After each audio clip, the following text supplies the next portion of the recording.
Head over heels for that song. Head for the hills for nothing. अगर आप भक्ति मार्ग में आने की सोच रहे हो, फिर पहला कदम आपको जो लेना है, वो है एक सद्गुरु की संधान करके उनसे दीक्षा प्राप्त करना। पर ये गलती कभी ना करना कि सामने जो भी मिले बस उनसे दीक्षा ले लो। अग्रसर होने के लिए एक सद्गुरु ही चाहिए। अब बात आती है सद्गुरु किसे कहते हैं, सद्गुरु के गुण क्या-क्या होते हैं, क्या-क्या लक्षण होते हैं। इनके ऊपर मैंने बहुत सारे वीडियोस बना चुका हूँ, बहुत बार बोल चुका हूँ। प्लीज़ ज़रा सर्च करके देख लो, मुझे मिलता है तो मैं आई बटन में दे दूँगा ज़रूर। किसी-किसी के मन में प्रश्न ये भी उठ सकते हैं कि इतने सारे शास्त्र है, ग्रंथ है, क्या मैं उन्हें पढ़कर, एक जपमाला खरीद कर मैं जप करके, खुद से भजन करके मैं आगे नहीं बढ़ सकता? लॉजिक के तौर पर आप देखो, शास्त्र ग्रंथ तो बाज़ार से आपको बहुत मिल जाएँगे ज़रूर, आप पढ़ भी लोगे। पर मुनि ऋषियों ने उनके जो मीनिंग्स वहाँ पे बोले हैं, वो आप समझ नहीं पाओगे।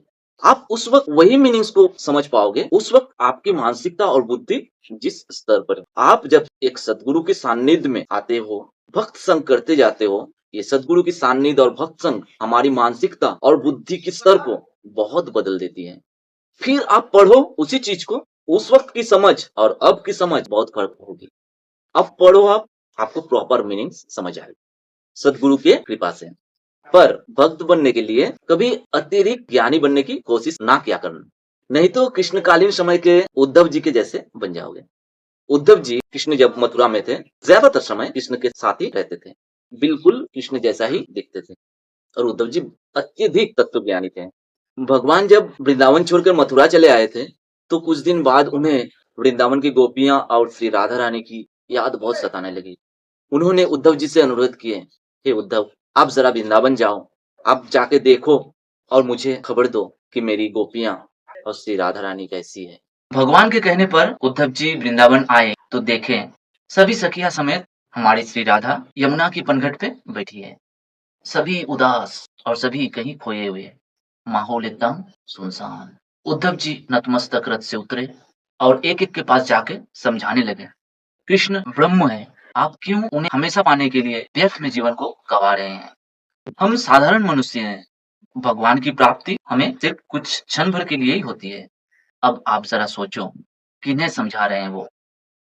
उन तपस्वियों को जो त्रेता युग से द्वापर तक तपस्या किए जा रहे हैं भगवान को पाने के लिए, भगवान को सामने से प्रेम करने के लिए, भगवान को आलिंगन करने के लिए।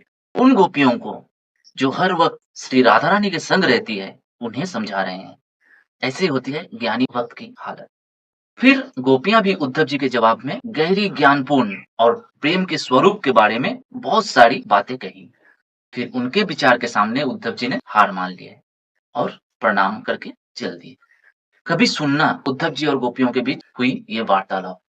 ये वार्तालाप सुनकर आपकी आंखों में अगर आंसू आ जाए, तो आप समझ जाना कि आप भगवान के समीप हो।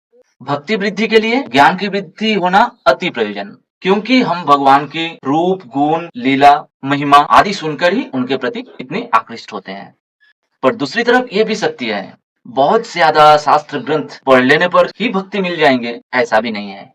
अगर वो शास्त्र प्रेम से ना पढ़ी जाए, अगर सदगुरु की कृपा से ब्रह्म ज्ञान मिल गई है और निरपराध कोई भजन करता रहे, तो उसकी कृष्ण लोक प्राप्ति अवश्यम भावी। सदगुरु ले चलेंगे तुम्हें। अब प्रश्न नहीं करोगे क्या होगा कृष्ण लोक जाकर? एक चिन्मय देह प्राप्त होगी, जिस देह में ना भूख प्यास की समस्या, ना बीमार या बुढ़ापे की झंझट। जैसे हम इस जगत में अपने सभी रिश्तेदारों के साथ वास कर रहे हैं, ठीक इसी तरह उस लोक में भी कृष्ण अपने सभी रिश्तेदारों के साथ वास करते हैं। जैसे कि हम देखते हैं उनकी लीला में भगवान अपने सभी रिश्तेदारों के साथ वास करते हैं, ठीक उसी तरह हमें ये मानव देह मिला ही है कृष्ण लोक जाने की चेष्टा करने हेतु, पर हम इस संसार की लोभ और लालसा में ही जिए जा रहे हैं।